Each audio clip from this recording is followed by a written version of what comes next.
25 जनवरी ਨੂੰ ਕੌਮੀ ਇਨਸਾਫ ਮੋਰਚੇ ਤੇ ਹੋਵੇਗੀ ਪੰਥਕ ਮਹਾਪੰਚਾਇਤ। ਵਿਦੇਸ਼ਾਂ ਵਿੱਚ ਵੀ ਕੰਗਨਾ ਰਣੌਤ ਦੀ ਫਿਲਮ ਐਮਰਜੈਂਸੀ ਦਾ ਹੋਇਆ ਵਿਰੋਧ। ਭਾਰਤ ਵਿੱਚ ਰਿਲੀਜ਼ ਨਹੀਂ ਹੋਵੇਗੀ ਭਾਈ ਖਾਲੜਾ ਤੇ ਬਣੀ ਫਿਲਮ ਪੰਜਾਬ 95। ਲੰਮੇ ਸਮੇਂ ਤੋਂ ਬੰਦੀ ਸਿੰਘਾਂ ਦੀ ਰਿਹਾਈ ਲਈ ਸੰਘਰਸ਼ ਕਰਦੇ ਕੌਮੀ ਇਨਸਾਫ ਮੋਰਚੇ ਤੇ 25 ਜਨਵਰੀ ਨੂੰ ਪੰਥਕ ਮਹਾਪੰਚਾਇਤ ਕਰਨ ਦਾ ਐਲਾਨ ਕੀਤਾ ਗਿਆ ਹੈ। ਬਾਬਾ ਰਾਜਾ ਰਾਜ ਸਿੰਘ, ਬਾਬਾ ਕੁਲਵਿੰਦਰ ਸਿੰਘ ਅਤੇ ਸਮਾਜ ਸੇਵੀ ਨੌਜਵਾਨ ਆਗੂ ਲੱਖਾ ਸਿੰਘ ਸਿਧਾਣਾ ਵੱਲੋਂ ਪ੍ਰੈਸ ਕਾਨਫਰੰਸ ਕਰਕੇ ਇਸ ਪੰਥਕ ਮਹਾਪੰਚਾਇਤ ਬਾਰੇ ਜਾਣਕਾਰੀ ਦਿੱਤੀ ਗਈ। ਇਸ ਮੌਕੇ ਉਹਨਾਂ ਵੱਲੋਂ ਸਮੂਹ ਸਿੱਖ ਸੰਗਤਾਂ ਨੂੰ 25 ਜਨਵਰੀ ਨੂੰ ਕੌਮੀ ਇਨਸਾਫ ਮੋਰਚੇ ਵਿੱਚ ਪੰਥਕ ਮਹਾਪੰਚਾਇਤ ਦੌਰਾਨ ਪਹੁੰਚਣ ਦੀ ਅਪੀਲ ਵੀ ਕੀਤੀ ਗਈ ਹੈ। ਕੌਮੀ ਇਨਸਾਫ ਮੋਰਚਾ ਚੰਡੀਗੜ੍ਹ ਸਭ ਨੂੰ ਪਤਾ ਕਿ 7 ਜਨਵਰੀ 2023 ਤੋਂ ਲਗਾਤਾਰ ਜਾਰੀ ਆ। ਮੋਰਚੇ ਚੜ੍ਹਦੀ ਕਲਾ ਵਾਸਤੇ, ਬੰਦੀ ਸਿੰਘਾਂ ਦੀ ਰਿਹਾਈ ਵਾਸਤੇ ਨਿਹੰਗ ਸਿੰਘ ਦਲਾਂ ਪੰਥਾਂ ਵੱਲੋਂ, ਤਾਲਮੇਲ ਕਮੇਟੀ ਮੋਰਚੇ ਦੀ ਵੱਲੋਂ ਇੱਕ ਮਹਾਪੰਚਾਇਤ 25 ਜਨਵਰੀ ਨੂੰ ਸੱਦੀ ਗਈ ਆ। ਅਸੀਂ ਸਾਰੀਆਂ ਹੀ ਘੱਟ ਗਿਣਤੀਆਂ ਜਿਹੜੀਆਂ ਭਾਰਤ ਦੇ ਵਿੱਚ ਵਸਦੀਆਂ ਨੇ, ਇੱਕ ਮਹਾਪੰਚਾਇਤ ਕਈ ਵਾਰੀ ਭੁਲੇਖਾ ਹੁੰਦਾ ਵੀ ਕਿਸਾਨਾਂ ਦੀ ਮਹਾਪੰਚਾਇਤ, ਇਹਦੇ ਵਿੱਚ ਅਸੀਂ ਸਾਰਿਆਂ ਨੂੰ ਬੁਲਾਇਆ ਗਿਆ, ਇਨਵਾਈਟ ਕੀਤਾ। ਜਿਹਨੇ ਘੱਟ ਗਿਣਤੀਆਂ ਨੇ ਸਿੱਖ, ਮੁਸਲਿਮ, ਈਸਾਈ, SC OBC, ਜੈਨੀ, ਬੋਧੀ, ਜਿੰਨੀਆਂ ਵੀ ਘੱਟ ਗਿਣਤੀਆਂ ਨੇ ਜਿਹਨੂੰ ਸਰਕਾਰ ਮਾਰ ਰਹੀ ਆ, ਅਸੀਂ ਉਹ ਸਾਰੇ ਨੁਮਾਇੰਦਿਆਂ ਨੂੰ ਬੁਲਾਇਆ ਇੱਥੇ, ਤੇ ਤਾਂ ਕਿ ਜਿਹੜਾ ਕਾਨੂੰਨ ਆ ਸੰਵਿਧਾਨ ਦੇ ਮੁਤਾਬਕ ਬੰਦੀ ਸਿੰਘਾਂ ਦੀ ਰਿਹਾਈ ਅੱਜ ਤੋਂ 15 ਸਾਲ ਪਹਿਲਾਂ ਹੋਣੀ ਚਾਹੀਦੀ ਸੀ।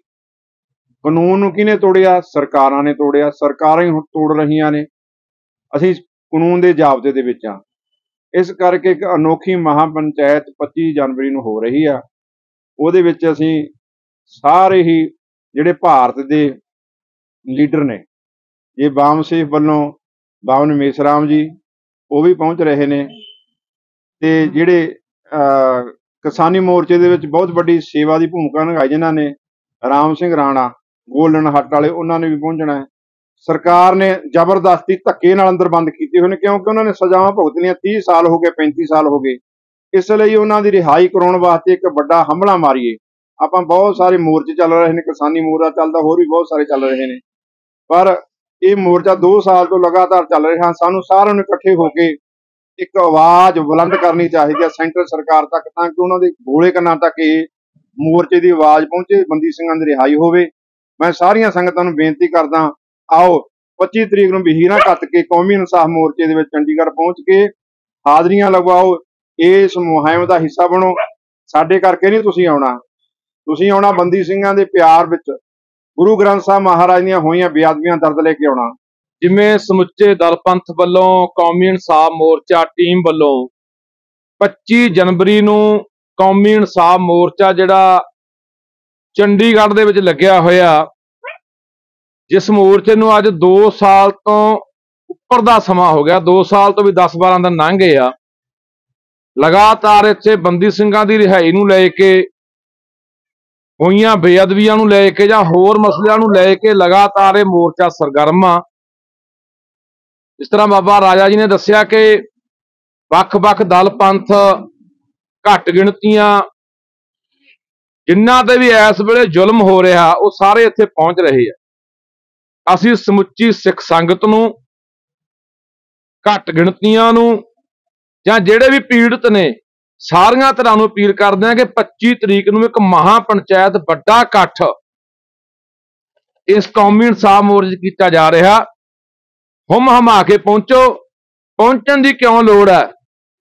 ਜਿਹਨੂੰ ਹਲੇ ਵੀ ਇਹ ਲੱਗਦਾ ਕੋਈ ਭਰਮ ਭੁਲੇਖਾ, ਕੋਈ ਸ਼ੱਕ ਹੈ ਕਿ ਸਾਨੂੰ ਕੁਝ ਨਹੀਂ ਹੋਣਾ, ਇਹ ਤਾਂ ਉਹੀ ਲੋਕ ਸੀ ਜਿਹੜੇ ਕਿਸੇ ਕਾਰਨਾਂ ਕਰਕੇ ਪਿਛਲੇ 30-40 ਸਾਲ ਤੋਂ ਬੰਦ ਨੇ, ਕਿਸੇ ਕਾਰਨਾਂ ਕਰਕੇ ਨਹੀਂ, ਉਹ ਸਾਡੇ ਕਰਕੇ, ਸਾਡੀਆਂ ਨਸਲਾਂ ਖਾਤਰ, ਸਾਡੇ ਪੰਜਾਬ ਖਾਤਰ, ਸਾਡੀ ਕੌਮ ਖਾਤਰ, ਜਿਨ੍ਹਾਂ ਦੇ ਅੰਦਰ ਦਰਦ ਸੀ, ਉਹ ਸਜ਼ਾ ਪੂਰੀ ਹੋਣ ਤੋਂ ਬਾਅਦ ਦੁੱਗਣੀ ਸਜ਼ਾ ਕੱਟ ਕੇ ਵੀ ਹਲੇ ਅੰਦਰ ਹੈ। ਪੰਜਾਬ ਦੇ ਨਾਲ-ਨਾਲ ਲੰਡਨ ਦੇ ਹੈਰੋ ਸਿਨੇਮਾ ਘਰ ਵਿੱਚ ਵੀ ਕੰਗਨਾ ਰਣੌਤ ਦੀ ਫਿਲਮ ਐਮਰਜੈਂਸੀ ਦਾ ਵਿਰੋਧ ਹੋਇਆ ਹੈ। ਫਿਲਮ ਦੀ ਸਕਰੀਨਿੰਗ ਦੌਰਾਨ ਸਿੱਖ ਸੰਗਤਾਂ ਨੇ ਪਹੁੰਚ ਕੇ ਆਪਣਾ ਰੋਸ ਜ਼ਾਹਰ ਕਰਦਿਆਂ ਸਕਰੀਨਿੰਗ ਰੁਕਵਾ ਦਿੱਤੀ। ਮਿਲੀ ਜਾਣਕਾਰੀ ਮੁਤਾਬਕ UK ਦੀ ਰਾਜਧਾਨੀ ਲੰਡਨ ਦੇ ਇੱਕ ਸਿਨੇਮਾ ਹਾਲ ਵਿੱਚ ਸਿੱਖ ਜਥੇਬੰਦੀਆਂ ਪਹੁੰਚੀਆਂ ਅਤੇ ਫਿਲਮ ਐਮਰਜੈਂਸੀ ਦਾ ਵਿਰੋਧ ਕਰਦੇ ਹੋਏ ਨਾਅਰੇਬਾਜ਼ੀ ਵੀ ਕੀਤੀ ਗਈ। ਸਿੱਖ ਸੰਗਤਾਂ ਦਾ ਕਹਿਣਾ ਸੀ ਕਿ ਇਹ ਫਿਲਮ ਸਿੱਖ ਭਾਈਚਾਰੇ ਨੂੰ ਗਲਤ ਤਰੀਕੇ ਨਾਲ ਪੇਸ਼ ਕਰਦੀ ਹੈ। ਇੱਕ ਸੋਚੀ ਸਮਝੀ ਸਾਜ਼ਿਸ਼ ਦੇ ਤਹਿਤ ਸਿੱਖ ਇਤਿਹਾਸ ਨਾਲ ਛੇੜਛਾੜ ਕਰਕੇ ਇਸ ਨੂੰ ਗਲਤ ਪ੍ਰਦਰਸ਼ਿਤ ਕੀਤਾ ਗਿਆ ਹੈ, ਜੋ ਕਿ ਸਿੱਖ ਕਦੇ ਵੀ ਬਰਦਾਸ਼ਤ ਨਹੀਂ ਕਰਨਗੇ ਤੇ ਹਰ ਥਾਂ ਇਸ ਫਿਲਮ ਨੂੰ ਸਿੱਖਾਂ ਦੇ ਵਿਰੋਧ ਦਾ ਸਾਹਮਣਾ ਕਰਨਾ ਪਵੇਗਾ। ਦਿਲਜੀਤ ਦੋਸਾਂਝ ਦੀ ਫਿਲਮ ਪੰਜਾਬ 95 ਭਾਰਤ ਵਿੱਚ ਰਿਲੀਜ਼ ਨਹੀਂ ਹੋਵੇਗੀ। ਇੰਨਾ ਹੀ ਨਹੀਂ, ਭਾਰਤ ਵਿੱਚ ਫਿਲਮ ਦੇ ਟੀਜ਼ਰ ਨੂੰ ਵੀ ਹਟਾ ਦਿੱਤਾ ਗਿਆ ਹੈ। ਦੱਸ ਦਈਏ ਕਿ ਦਿਲਜੀਤ ਦੋਸਾਂਝ ਦੀ ਇਹ ਫਿਲਮ ਭਾਈ ਜਸਵੰਤ ਸਿੰਘ ਖਾਲੜਾ ਦੇ ਜੀਵਨ ਤੇ ਆਧਾਰਿਤ ਹੈ, ਜੋ ਕਿ ਇੱਕ ਦਲੇਰ ਅਤੇ ਸਮਰਪਿਤ ਮਨੁੱਖੀ ਅਧਿਕਾਰ ਕਾਰਕੁਨ ਸਨ। ਦੱਸ ਦਈਏ ਕਿ ਕੁਝ ਸਮਾਂ ਪਹਿਲਾਂ ਹੀ ਦਿਲਜੀਤ ਦੋਸਾਂਝ ਨੇ ਫਿਲਮ ਦਾ ਟ੍ਰੇਲਰ ਰਿਲੀਜ਼ ਕਰਕੇ ਤਰੀਕ ਦਾ ਐਲਾਨ ਕੀਤਾ ਸੀ। ਫਿਲਮ ਨੂੰ ਕੌਮਾਂਤਰੀ ਪੱਧਰ ਤੇ ਬਿਨਾਂ ਕੱਟ ਲਗਾਏ ਰਿਲੀਜ਼ ਕੀਤਾ ਜਾਵੇਗਾ, ਪਰ ਇਹ ਫਿਲਮ ਭਾਰਤ ਵਿੱਚ ਰਿਲੀਜ਼ ਨਹੀਂ ਹੋਵੇਗੀ। ਇਸ ਸੰਬੰਧੀ ਜਾਣਕਾਰੀ ਗਾਇਕ ਦਿਲਜੀਤ ਦੋਸਾਂਝ ਨੇ ਆਪਣੇ ਸੋਸ਼ਲ ਮੀਡੀਆ ਤੇ ਦਿੱਤੀ ਹੈ। ਸੁਪਰੀਮ ਕੋਰਟ ਨੇ ਫਾਂਸੀ ਦੀ ਸਜ਼ਾ ਕੱਟ ਰਹੇ ਬੰਦੀ ਸਿੰਘ ਭਾਈ ਬਲਵੰਤ ਸਿੰਘ ਰਾਜੋਆਣਾ ਦੀ ਪਟੀਸ਼ਨ ਤੇ ਜਵਾਬ ਦਾਇਰ ਕਰਨ ਲਈ ਕੇਂਦਰ ਸਰਕਾਰ ਨੂੰ ਹੋਰ ਸਮਾਂ ਦਿੱਤਾ ਹੈ, ਜਿਸ ਵਿੱਚ ਰਾਜੋਆਣਾ ਦੀ ਫਾਂਸੀ ਦੀ ਸਜ਼ਾ ਨੂੰ ਉਮਰ ਕੈਦ ਵਿੱਚ ਬਦਲਣ ਦੀ ਮੰਗ ਕੀਤੀ ਗਈ ਹੈ। ਸੁਪਰੀਮ ਕੋਰਟ ਨੇ ਕੇਂਦਰ ਨੂੰ ਹਲਫਨਾਮਾ ਦਾਇਰ ਕਰਨ ਦਾ ਆਖਰੀ ਮੌਕਾ ਦਿੱਤਾ ਹੈ ਅਤੇ ਮਾਮਲੇ ਦੀ ਸੁਣਵਾਈ 18 ਮਾਰਚ ਨੂੰ ਤੈਅ ਕੀਤੀ ਗਈ ਹੈ। ਕੇਂਦਰ ਵੱਲੋਂ ਪੇਸ਼ ਹੋਏ ਸੋਲੀਸਿਟਰ ਜਨਰਲ ਤੁਸ਼ਾਰ ਮਹਿਤਾ ਦਾ ਕਹਿਣਾ ਹੈ ਕਿ ਮਾਮਲਾ ਸੰਵੇਦਨਸ਼ੀਲ ਹੈ, ਕਿਉਂਕਿ ਇਹ ਇੱਕ ਮੌਜੂਦਾ ਮੁੱਖ ਮੰਤਰੀ ਦੇ ਕਤਲ ਨਾਲ ਸੰਬੰਧਿਤ ਹੈ। ਸੁਪਰੀਮ ਕੋਰਟ ਨੇ ਕਿਹਾ ਕਿ ਜੇਕਰ ਕੇਂਦਰ ਸਰਕਾਰ ਨੇ ਕੋਈ ਫੈਸਲਾ ਨਹੀਂ ਲਿਆ ਤਾਂ ਮੈਰਿਟ ਦੇ ਆਧਾਰ ਤੇ ਸੁਣਵਾਈ ਕਰਾਂਗੇ। ਦੱਸ ਦਈਏ ਕਿ 2007 ਵਿੱਚ ਭਾਈ ਰਾਜੋਆਣਾ ਨੂੰ ਮੌਤ ਦੀ ਸਜ਼ਾ ਸੁਣਾਈ ਗਈ ਸੀ। ਸ਼੍ਰੋਮਣੀ ਅਕਾਲੀ ਦਲ ਦੀ ਭਰਤੀ ਮੁਹਿੰਮ ਦਾ ਬਿਗੁਲ ਵੱਜ ਚੁੱਕਿਆ ਹੈ। ਭਰਤੀ ਮੁਹਿੰਮ ਦੀ ਸ਼ੁਰੂਆਤ ਪਿੰਡ ਬਾਦਲ ਤੋਂ ਹੋਈ, ਜਿੱਥੇ ਸੁਖਬੀਰ ਬਾਦਲ ਨੇ ਅਕਾਲੀ ਦਲ ਦੇ ਦਫ਼ਤਰ ਵਿੱਚ ਜਾ ਕੇ 10 ਰੁਪਏ ਦੀ ਰਸੀਦ ਲੈ ਕੇ ਮੈਂਬਰ ਬਣਨ ਦੀ ਸ਼ੁਰੂਆਤ ਕੀਤੀ। ਇਸ ਮੌਕੇ ਉਹਨਾਂ ਕਿਹਾ ਕਿ ਵਿਧਾਨ ਸਭਾ ਹਲਕਾ ਲੰਮੀ ਤੋਂ 40,000 ਦੇ ਕਰੀਬ ਲੋਕ ਅਕਾਲੀ ਦਲ ਦੇ ਮੈਂਬਰ ਬਣਨਗੇ। ਸ਼੍ਰੋਮਣੀ ਅਕਾਲੀ ਦਲ ਦੇ ਸਾਬਕਾ ਪ੍ਰਧਾਨ ਸੁਖਬੀਰ ਬਾਦਲ ਨੇ ਪਿੰਡ ਬਾਦਲ ਦੇ ਸ਼੍ਰੋਮਣੀ ਅਕਾਲੀ ਦਲ ਦੇ ਦਫ਼ਤਰ ਵਿਖੇ ਸ਼੍ਰੋਮਣੀ ਅਕਾਲੀ ਦਲ ਦੇ ਮੈਂਬਰਸ਼ਿਪ ਵਜੋਂ ਫਾਰਮ ਭਰਿਆ ਅਤੇ ਇਸ ਮੌਕੇ ਉਹਨਾਂ ਪੱਤਰਕਾਰਾਂ ਨਾਲ ਗੱਲਬਾਤ ਕਰਦਿਆਂ ਕਿਹਾ ਕਿ ਸ਼੍ਰੋਮਣੀ ਅਕਾਲੀ ਦਲ ਦੇ ਬਾਦਲ ਸਥਿਤ ਦਫ਼ਤਰ ਵਿਖੇ ਪਾਰਟੀ ਦੇ ਆਦੇਸ਼ਾਂ ਮੁਤਾਬਕ ਸ਼ਾਮਿਲ ਹੋ ਕੇ ਉਹਨਾਂ ਨੇ ਆਪਣੀ ਮੈਂਬਰਸ਼ਿਪ ਪਰਚੀ ਭਰੀ ਹੈ। ਸੁਖਬੀਰ ਬਾਦਲ ਨੇ ਕਿਹਾ ਕਿ ਸ਼੍ਰੋਮਣੀ ਅਕਾਲੀ ਦਲ ਦਾ ਲੰਮੀ ਹਲਕੇ ਵਿੱਚ 40,000 ਦਾ ਟੀਚਾ ਹੈ, ਜਦਕਿ ਕੁੱਲ ਮੈਂਬਰਸ਼ਿਪ ਦਾ ਟੀਚਾ ਲੱਖ ਦਾ ਹੈ। ਇਸ ਮੌਕੇ ਇੱਕ ਸਵਾਲ ਦੇ ਜਵਾਬ ਵਿੱਚ ਉਹਨਾਂ ਨੇ ਕਿਹਾ ਕਿ ਹਰਿਆਣਾ ਸਿੱਖ ਗੁਰਦੁਆਰਾ ਪ੍ਰਬੰਧਕ ਕਮੇਟੀ ਦੀਆਂ ਚੋਣਾਂ ਵਿੱਚ ਸਿੱਖ ਸੰਗਤਾਂ ਨੇ ਇਹ ਮੈਸੇਜ ਬਹੁਤ ਸਾਫ਼ ਤੌਰ ਤੇ ਦੇ ਦਿੱਤਾ ਹੈ ਕਿ ਜੋ ਵੀ ਤਾਕਤਾਂ ਸਿੱਖ ਧਰਮ ਦੇ ਮਸਲਿਆਂ ਵਿੱਚ ਦਖਲਅੰਦਾਜ਼ੀ ਕਰਨਗੀਆਂ, ਉਹਨਾਂ ਨੂੰ ਸਿੱਖ ਸੰਗਤਾਂ ਮੂੰਹ ਨਹੀਂ ਲਾਉਣਗੀਆਂ। ਉਹਨਾਂ ਨੇ ਬਲਜੀਤ ਸਿੰਘ ਦਾਦੂਵਾਲ ਦਾ ਨਾਮ ਲੈ ਕੇ ਕਿਹਾ ਕਿ ਅਜਿਹੇ ਲੋਕ ਏਜੰਸੀਆਂ ਦੇ ਬੰਦੇ ਹਨ ਅਤੇ ਇਸੇ ਕਰਕੇ ਸਿੱਖ ਸੰਗਤਾਂ ਨੇ ਉਹਨਾਂ ਨੂੰ ਮੂੰਹ ਨਹੀਂ ਲਾਇਆ। ਸ਼੍ਰੋਮਣੀ ਅਕਾਲੀ ਦਲ ਦੇ ਵਰਕਿੰਗ ਪ੍ਰਧਾਨ ਸਾਹਿਬ ਨੇ, ਹੁੰਦੜ ਸਾਹਿਬ ਨੇ ਤੇ ਪਾਰਲੀਮੈਂਟਰੀ ਬੋਰਡ ਨੇ 20 ਤਰੀਕ ਤੋਂ ਭਰਤੀ ਦਾ ਐਲਾਨ ਕੀਤਾ। ਸੋ ਅਕਾਲੀ ਦਲ ਦੇ ਵਰਕਰ ਹੋਣ ਦੇ ਨਾਤੇ ਅੱਜ ਮੈਂ ਬਾਦਲ ਪਿੰਡ ਹੈ, ਜਿੱਥੇ ਦਫ਼ਤਰ ਹੈ ਸਾਡਾ ਅਕਾਲੀ ਦਲ ਦਾ, ਉੱਥੇ ਸਾਡੀ ਮੁਹਿੰਮ ਅੱਜ ਸ਼ੁਰੂ ਹੋਈ ਹੈ ਪਾਰਟੀ ਦੇ ਆਦੇਸ਼ਾਂ ਦੇ ਤਹਿਤ, ਤੇ ਉਸ ਸੰਬੰਧ ਵਿੱਚ ਮੈਂ ਅੱਜ ਆਪਣੀ ਭਰਤੀ ਪਹਿਲੀ ਵਿੱਚ ਸ਼ਾਮਿਲ ਹੋਇਆ ਤੇ ਮੈਂਬਰਸ਼ਿਪ ਆਪਣਾ ਪਰਚੀ ਭਰੀ ਹੈ ਤੇ ਮੈਂਬਰਸ਼ਿਪ ਮੈਂ ਪ੍ਰਾਪਤ ਕੀਤੀ ਹੈ। ਕਿੰਨਾ ਟੀਚਾ ਕਰਨਾ ਇੱਥੇ ਵਰਕਰ ਜਿਹੜੇ ਦੱਸ ਰਹੇ ਸੀ ਤਕਰੀਬਨ 40,000 ਵਰਕ ਇਕੱਲੇ ਲੰਬੀ ਹਲਕੇ ਦੇ ਮੈਂਬਰ ਬਣ ਗਏ। ਸਾਡਾ ਟਾਰਗੇਟ ਹੈ ਤਕਰੀਬਨ 50 ਲੱਖ ਤੱਕ ਮੈਂਬਰਸ਼ਿਪ ਸਾਡੀ ਅਕਾਲੀ ਦਲ ਦੀ। ਸਰ ਇਹ ਕੁਝ ਕੱਲ ਸ਼੍ਰੋਮਣੀ ਕਮੇਟੀ ਦੇ ਰਿਜ਼ਲਟ ਆਏ ਹਰਿਆਣਾ, ਦੇਖੋ ਤੁਸੀਂ ਗੱਲ ਕਲੀਅਰ ਹੈ, ਜਿਹੜੇ ਹਰਿਆਣੇ 'ਚ ਰਿਜ਼ਲਟ ਆਏ ਆ ਬੜੀ ਕਲੀਅਰ ਮੈਸੇਜ ਦਿੱਤਾ ਹੈ ਕਿ ਜਿਹੜੇ ਲੋਕ ਸਿੱਖ ਧਰਮ ਨੂੰ ਵਿੱਚ ਇੰਟਰਫੇਰੈਂਸ ਕਰਨਗੇ, ਬੜੀਆਂ ਤਾਕਤਾਂ, ਸਿੱਖ ਸੰਗਤ ਉਹਨਾਂ ਨੂੰ ਨਕਾਰ ਕੇ ਪਰੇ ਸੁੱਟੂਗੀ। ਦਾਦੂਵਾਲ ਤੇ ਸਾਰੇ ਜਿਹੜੇ ਹਾਰੇ ਆ ਏਜੰਸੀਆਂ ਦੇ ਬੰਦੇ ਆ, ਉਹਨਾਂ ਨੇ ਪੰਜਾਬ 'ਚ ਵੀ ਗੰਦ ਪਾਇਆ ਤੇ ਹਰਿਆਣੇ 'ਚ ਵੀ। ਆਹ ਦਾਦੂਵਾਲ ਹੈ ਤੇ ਜਿਹੜੇ ਆ ਲੋਕ ਹੈ ਜਿਨ੍ਹਾਂ ਨੇ ਸ਼੍ਰੋਮਣੀ ਗੁਰਦੁਆਰਾ ਪ੍ਰਬੰਧਕ ਕਮੇਟੀ ਨੂੰ ਤੋੜ ਕੇ ਹਰਿਆਣਾ ਅਲੱਗ ਕਰਾਇਆ। ਦੇਖੋ ਆਪ ਹਾਰ ਗਏ। ਸੋ ਇੱਕ ਕਲੀਅਰ ਮੈਸੇਜ ਹੈ ਆਹ ਤਾਕਤਾਂ ਨੂੰ ਕਿ ਤੁਸੀਂ ਕਿਸੇ ਦੇ ਧਰਮ ਦੇ ਵਿੱਚ ਇੰਟਰਫੇਅਰ ਨਾ ਕਰੋ, ਉਸ ਧਰਮ ਦੇ ਲੋਕ ਹੀ ਫੈਸਲਾ ਕਰਨ ਆਪਣੇ ਧਰਮ ਦੀ ਗੁਰੂ ਘਰਾਂ ਦੀ ਦੇਖਭਾਲ ਕਿਵੇਂ ਕਰਨੀ ਹੈ। ਜਿਹੜੇ ਆਹ ਤਾਕਤਾਂ ਲੱਗੀਆਂ ਉਸ ਕਰਕੇ ਸਿੱਖ ਸੰਗਤ ਨੇ ਉਹਨਾਂ ਨੂੰ ਕਰਿਆ। ਸ਼੍ਰੋਮਣੀ ਗੁਰਦੁਆਰਾ ਪ੍ਰਬੰਧਕ ਕਮੇਟੀ ਦੇ ਪ੍ਰਧਾਨ ਐਡਵੋਕੇਟ ਹਰਜਿੰਦਰ ਸਿੰਘ ਧਾਮੀ ਨੇ ਅਮਰੀਕ ਸਿੰਘ ਅਜਨਾਲਾ ਵੱਲੋਂ ਤਖਤ ਸਹਿਬਾਨਾਂ ਦੇ ਜਥੇਦਾਰਾਂ ਦੇ ਪੁਤਲੇ ਸਾੜਨ ਅਤੇ ਉਹਨਾਂ ਵਿਰੁੱਧ ਬਿਆਨਬਾਜ਼ੀ ਕਰਨ ਦੀ ਨਿਖੇਧੀ ਕੀਤੀ ਹੈ। ਉਹਨਾਂ ਕਿਹਾ ਕਿ ਤਖਤਾਂ ਦੇ ਜਥੇਦਾਰਾਂ ਦਾ ਸਿੱਖ ਕੌਮ ਅੰਦਰ ਵੱਡਾ ਸਤਿਕਾਰ ਹੈ ਅਤੇ ਕਿਸੇ ਵੀ ਵਿਅਕਤੀ ਨੂੰ ਉਹਨਾਂ ਪ੍ਰਤੀ ਗਲਤ ਬਿਆਨਬਾਜ਼ੀ ਕਰਨ ਤੋਂ ਪਹਿਲਾਂ ਜ਼ਰੂਰ ਸੋਚਣਾ ਚਾਹੀਦਾ ਹੈ। ਇਹ ਹਰਗਿਜ਼ ਇਜਾਜ਼ਤ ਨਹੀਂ ਦਿੱਤੀ ਜਾ ਸਕਦੀ ਕਿ ਕੌਮ ਦੇ ਸਰਵਉੱਚ ਸਥਾਨ ਅਤੇ ਕੌਮ ਦੀਆਂ ਸਨਮਾਨਿਤ ਸ਼ਖਸੀਅਤਾਂ ਦਾ ਕੋਈ ਨਿਰਾਦਰ ਕਰੇ। ਇਸੇ ਦੌਰਾਨ ਸ਼੍ਰੋਮਣੀ ਕਮੇਟੀ ਪ੍ਰਧਾਨ ਐਡਵੋਕੇਟ ਹਰਜਿੰਦਰ ਸਿੰਘ ਧਾਮੀ ਨੇ ਹਰਿਆਣਾ ਸਿੱਖ ਗੁਰਦੁਆਰਾ ਮੈਨੇਜਮੈਂਟ ਕਮੇਟੀ ਦੀਆਂ ਆਮ ਚੋਣਾਂ ਦੇ ਆਏ ਨਤੀਜਿਆਂ ਤੇ ਪ੍ਰਤੀਕਿਰਿਆ ਪ੍ਰਗਟ ਕਰਦਿਆਂ ਕਿਹਾ ਕਿ ਇਹ ਨਤੀਜੇ ਸਰਕਾਰਾਂ ਦੇ ਹੱਥਾਂ ਵਿੱਚ ਖੇਡ ਰਹੇ ਲੋਕਾਂ ਨੂੰ ਸੰਗਤ ਵੱਲੋਂ ਦਿਖਾਇਆ ਗਿਆ ਸ਼ੀਸ਼ਾ ਹੈ। ਉਨ੍ਹਾਂ ਆਖਿਆ ਕਿ ਬਲਜੀਤ ਸਿੰਘ ਦਾਦੂਵਾਲ ਸਮੇਤ ਸਰਕਾਰੀ ਕਮੇਟੀ ਦੇ ਅਹੁਦੇਦਾਰ ਅਤੇ ਮੈਂਬਰਾਂ ਨੂੰ ਸੰਗਤ ਵੱਲੋਂ ਨਕਾਰਿਆ ਜਾਣਾ ਇਸ ਗੱਲ ਦਾ ਪ੍ਰਤੀਕ ਹੈ ਕਿ ਗੁਰੂ ਦੇ ਸਿੱਖ ਕਦੇ ਵੀ ਗੁਰਧਾਮਾਂ ਦੇ ਪ੍ਰਬੰਧ ਅੰਦਰ ਸਰਕਾਰੀ ਦਖਲਅੰਦਾਜ਼ੀ ਬਰਦਾਸ਼ਤ ਨਹੀਂ ਕਰਦੇ। ਉਨ੍ਹਾਂ ਕਿਹਾ ਕਿ ਭਾਵੇਂ ਸ਼੍ਰੋਮਣੀ ਕਮੇਟੀ ਵੱਖਰੀ ਹਰਿਆਣਾ ਕਮੇਟੀ ਦੇ ਹੱਕ ਵਿੱਚ ਨਹੀਂ ਹੈ, ਪਰ ਫਿਰ ਵੀ ਸੰਗਤ ਨੇ ਜਿਨ੍ਹਾਂ ਨੂੰ ਮੈਂਬਰ ਚੁਣਿਆ ਹੈ ਉਹਨਾਂ ਦੀ ਜ਼ਿੰਮੇਵਾਰੀ ਬਣਦੀ ਹੈ ਕਿ ਸਿੱਖ ਸਿਧਾਂਤਾਂ, ਪੰਥਕ ਮਾਨਤਾਵਾਂ ਅਤੇ ਗੁਰਦੁਆਰਾ ਪ੍ਰਬੰਧ ਦੀ ਪੰਥਕ ਭਾਵਨਾਵਾਂ ਅਨੁਸਾਰ ਸੇਵਾ ਸੰਭਾਲ ਲਈ ਦ੍ਰਿੜਤਾ ਨਾਲ ਵਚਨਬੱਧ ਹੋਣ। ਡਾਕਟਰ ਸਵਿਆ ਮਾਨ ਨੇ ਡੱਲੇਵਾਲ ਦੇ ਟ੍ਰੀਟਮੈਂਟ ਨੂੰ ਲੈ ਕੇ ਸਵਾਲ ਚੁੱਕੇ ਹਨ। ਉਨ੍ਹਾਂ ਕਿਹਾ ਕਿ ਕਿਸਾਨ ਆਗੂ ਜਗਜੀਤ ਸਿੰਘ ਡੱਲੇਵਾਲ 14 ਫਰਵਰੀ ਤੱਕ ਜਿਉਂਦੇ ਨਹੀਂ ਰਹਿ ਸਕਦੇ। ਮੈਡੀਕਲ ਟ੍ਰੀਟਮੈਂਟ ਨਾਲ 14 ਤਰੀਕ ਤੱਕ ਡੱਲੇਵਾਲ ਨੂੰ ਜਿਉਂਦਾ ਰੱਖਣਾ ਬਿਲਕੁਲ ਹੀ ਅਸੰਭਵ ਹੈ। ਡੱਲੇਵਾਲ ਦੀ ਸਿਹਤ ਨੂੰ ਲੈ ਕੇ ਗਲਤ ਜਾਣਕਾਰੀ ਫੈਲਾਈ ਜਾ ਰਹੀ ਹੈ। ਉਨ੍ਹਾਂ ਨੇ ਕੇਂਦਰ ਸਰਕਾਰ ਤੇ ਨਿਸ਼ਾਨਾ ਸਾਧਦੇ ਹੋਏ ਕਿਹਾ ਕਿ ਜੇਕਰ ਕੇਂਦਰ ਸਰਕਾਰ ਸੰਜੀਦਾ ਹੈ ਤਾਂ 14 ਤਰੀਕ ਦਾ ਇੰਤਜ਼ਾਰ ਕਿਉਂ ਕੀਤਾ ਜਾ ਰਿਹਾ ਹੈ। ਕਾਫੀ ਰਿਪੋਰਟਸ ਆ ਰਹੀਆਂ ਵਾ, ਜਿਹੜੀ ਮੇਰੀ ਟੀਮ ਨਾਲ ਗੱਲਬਾਤ ਹੋ ਰਹੀ ਆ ਕਿ ਸਰਕਾਰੀ ਨੁਮਾਇੰਦਿਆਂ ਨੇ ਇਹ ਗੱਲ ਕੀਤੀ ਆ ਕਿ ਮੈਡੀਕਲ ਟ੍ਰੀਟਮੈਂਟ ਜਿਹੜੀ ਆ ਉਹ ਲੈ ਲਓ ਤੇ 14 ਤਰੀਕ ਨੂੰ ਮੀਟਿੰਗ। ਇਹ ਕਿਸਾਨਾਂ ਦੇ ਨਾਲ ਬਹੁਤ ਵੱਡਾ ਝੂਠ ਹੋ ਰਿਹਾ। ਮੈਨੂੰ ਨਹੀਂ ਪਤਾ ਇਹਦੇ ਵਿੱਚ ਕੌਣ ਸ਼ਾਮਿਲ ਆ, ਪਰ ਬੰਦਾ ਦਵਾਈਆਂ ਤੇ ਜ਼ਿੰਦਾ ਨਹੀਂ ਰਹਿ ਸਕਦਾ। ਮੈਂ ਸਾਰਿਆਂ ਨੂੰ ਬੇਨਤੀ ਕਰਦਾ ਹੱਥ ਜੋੜ ਕੇ, ਸਰਕਾਰ ਦੀਆਂ ਚਾਲਾਂ ਦੇ ਵਿੱਚ ਨਾ ਆਓ। ਕੋਈ ਡਾਕਟਰ, ਉੱਥੇ ਕੋਈ ਡਾਕਟਰ ਸੀਗਾ ਸਰਕਾਰ ਵੱਲੋਂ?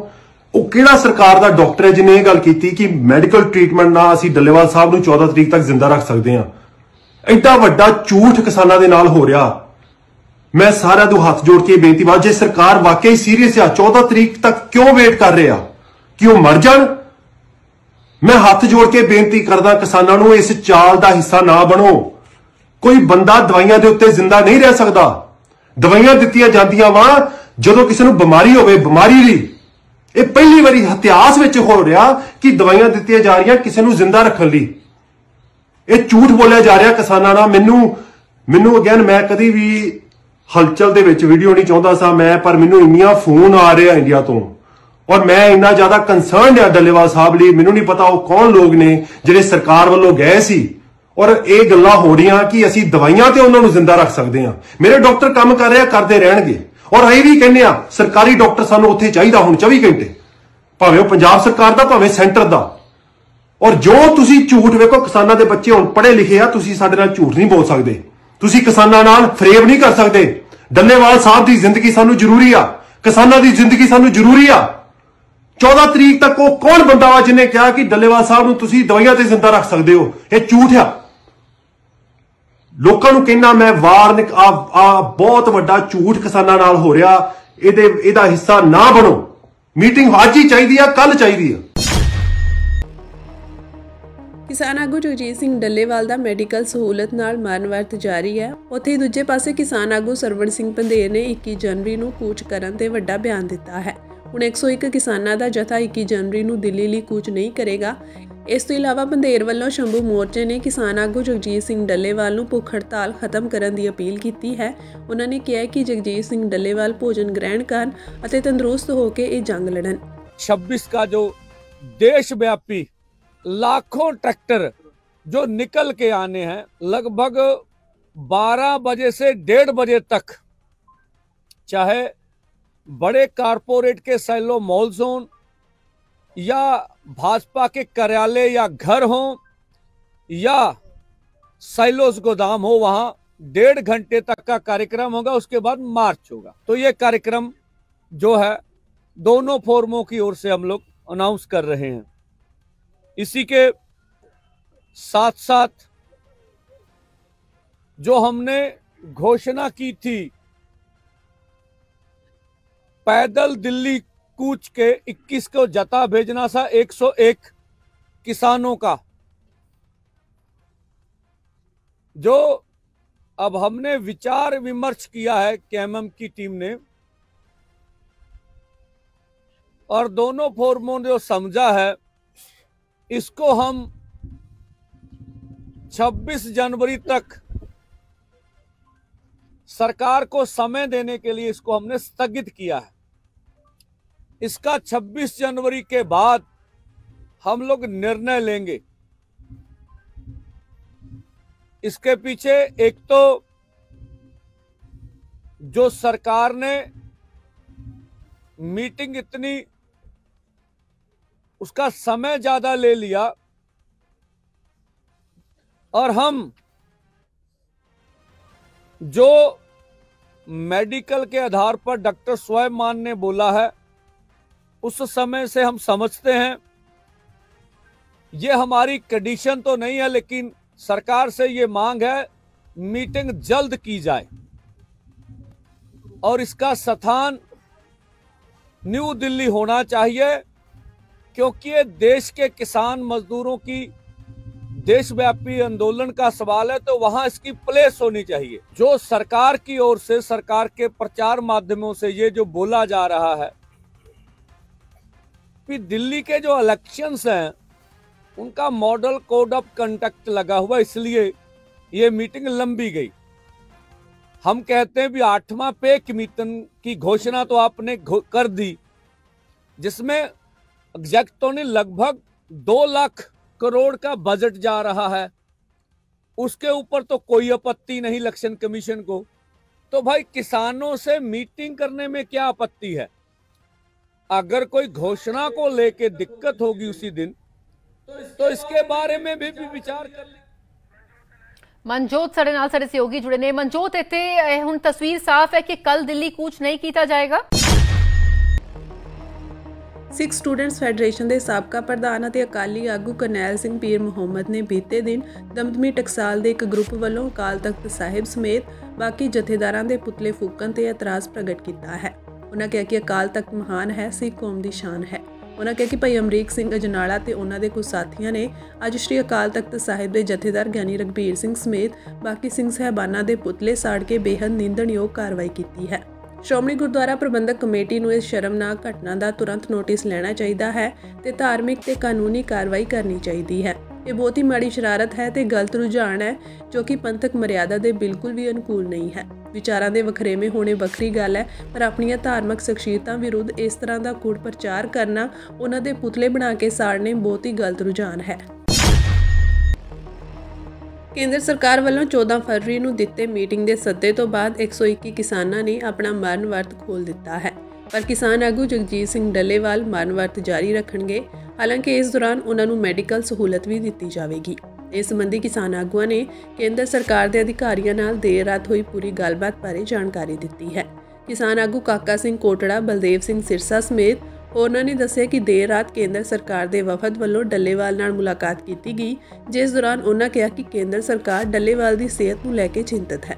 मुलाकात दौरान पहला डल्लेवाल वालों अधिकारियों को दोवां फर्मां नाल गलबात लई कहा गया तो लगभग 3 घंटे मीटिंग हुई, जिस दौरान 14 फरवरी की मीटिंग का सद्दा दिता गया।